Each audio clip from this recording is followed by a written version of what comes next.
Hello Mzansi, welcome to Umgosasa Mzansi. If today is your first time visiting this channel, please do the right thing and click the subscribe button, and also don't forget to smash the like button. Pins on give meaning it's oh mshado walaba munhle, oh mshado walaba enabelisa soze ke mtawa bawo, because onke amadoda ema-content creators, ema-YouTubers asiphoxile. Onke amadoda ema-content creators nema-YouTubers ayasiphoqa makusile, ayasikhomba ukuthi ningasinabeli, because what the hell.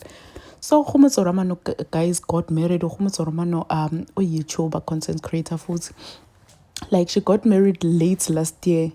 Mshado wabo onimini wakhe bowumuhle ngendlela lesimanga, like kunhle, i-decor top notch, everything top notch. Nje kuthi ukuthi umshado lo ubita tigidzi netigidzi temarandi, expensive ke sana. So bekunebantu labaningi guys, ma-influencers, her friends, bantu abaningi, her family, but guys bekukuhle, I don't know, like bekukuhle, her dress, i-decor yonke into guys top notch.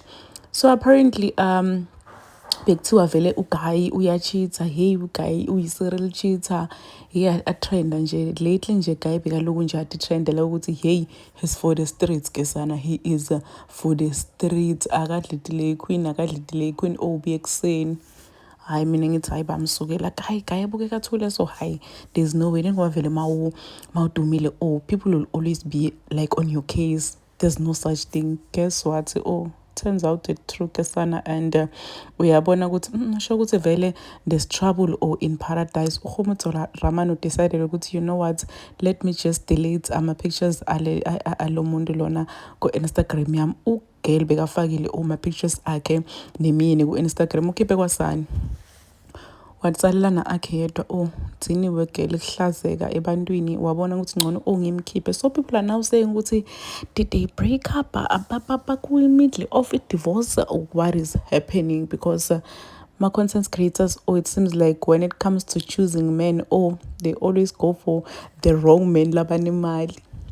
Muntu nje lesesithembena ngisinegugule lethu sekude lomnyala labanye angifunjeni ukukhuluma ngabo, lesesithembeye namiyeni wasinegugu lethu. Let's hope ukuthi angeke aze asibhekisele phansi. Sesithembe yena osibari wethu, the rest basiphoxile basikhomba ukuthi banemali mahala, but inhlonipho it's something that they don't have, or it's either when you settle for imali or uyahamba.